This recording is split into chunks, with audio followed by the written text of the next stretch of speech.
How many of you succeeded in repeating the words with your mind? How many of you stayed in the center while doing it? Good. How many of you had difficulty doing it? Practice. Again, it's a matter of practice. More practice.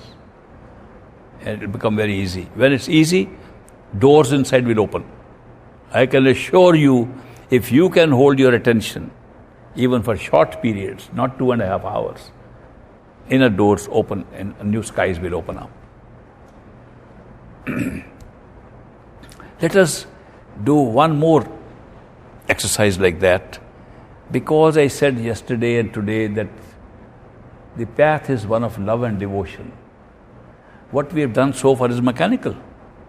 Where is the love and devotion in that? Now let's add that element. When you sit here, if you have been initiated by a master, think of your master. Contemplate his face.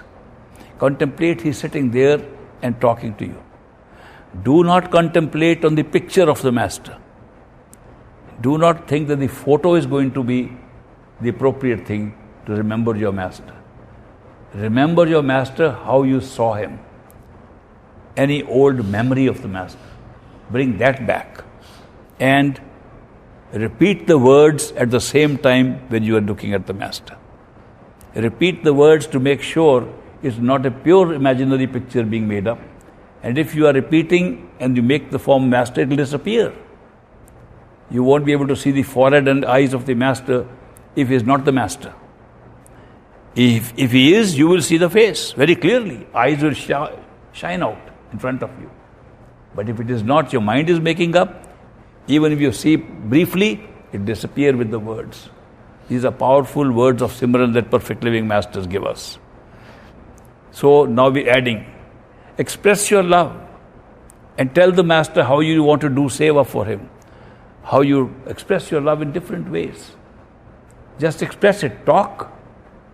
Give expression to the love and devotion. Accept the love of the master and watch the love flow from the master for you in this exercise.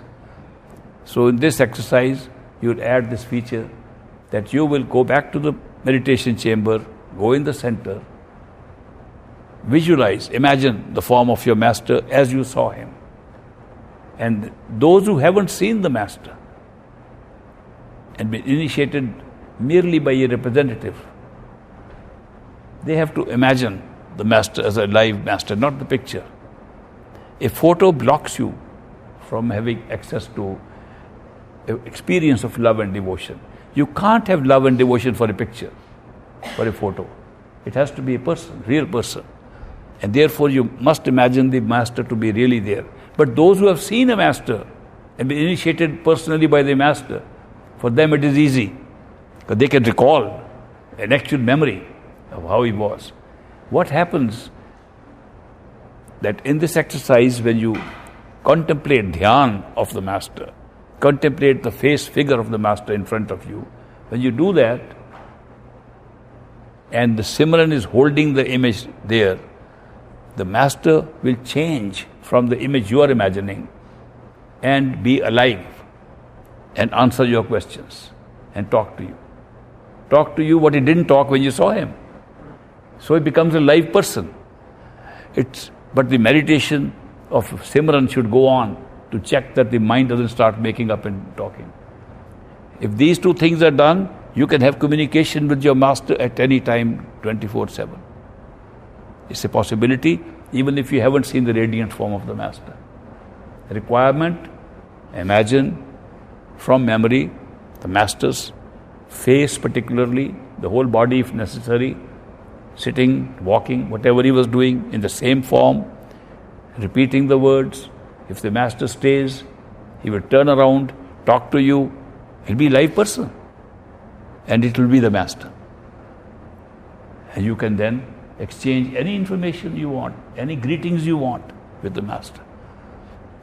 This is a very easy way to access your master by the means which perfect living masters give us. That's exactly the mechanics of this, that you can talk to your master anytime, day and night. Don't have to wait for emails or for letters or for telephone calls. Master sits inside us all the time and is accessible. Let's try. So many of you are initiated by living masters, and you should be able to now get in touch with them in this exercise.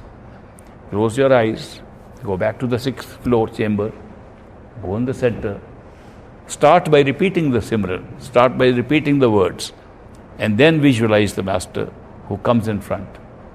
Through imagination, of course. But the imaginary image will convert itself into a real image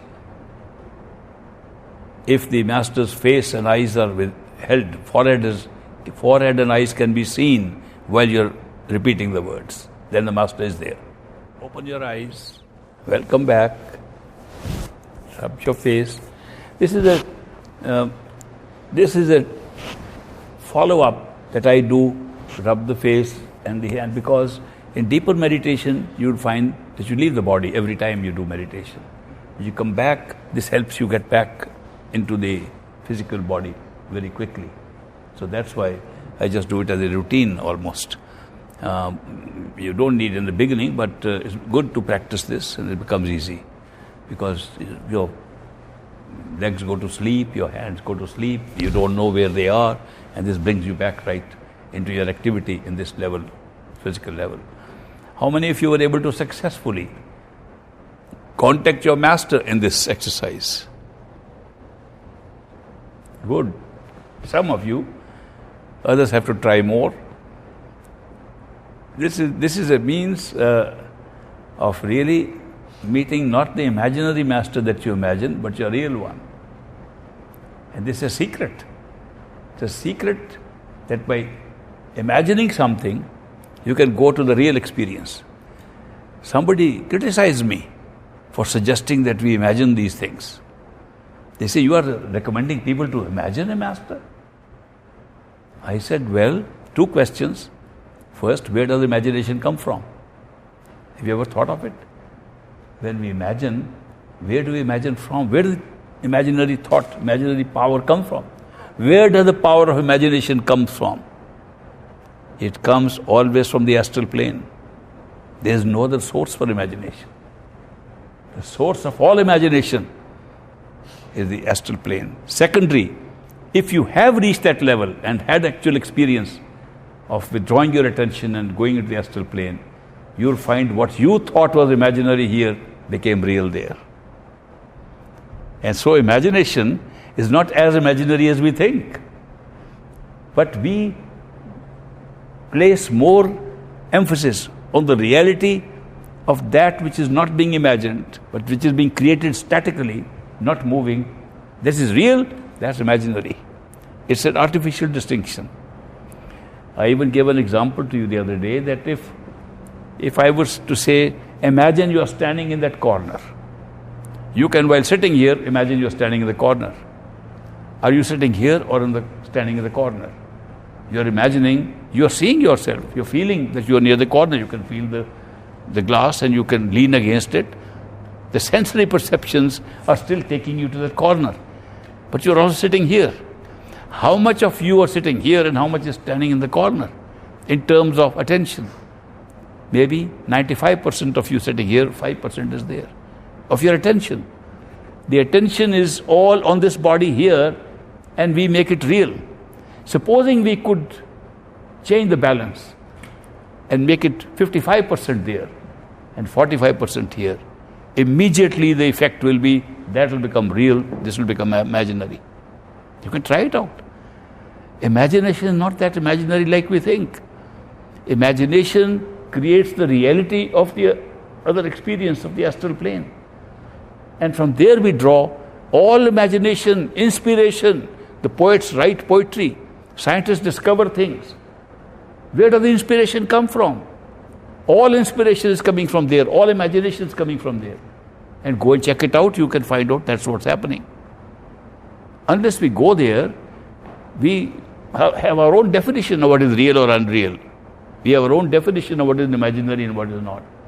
But this process, this particular process of meditating, of imagining the Master there, and if he has empowered the words that he gives us to meditate on, it's a check.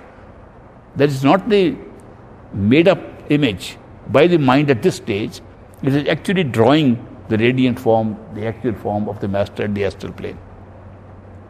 It's a very useful thing. So one should do the meditation by repetition of words at the same time as the dhyan, contemplation of the form of a Master, and you can talk to the Master, get answer to your questions right there. It's open to everybody. Of course, needs practice. Everything needs practice. I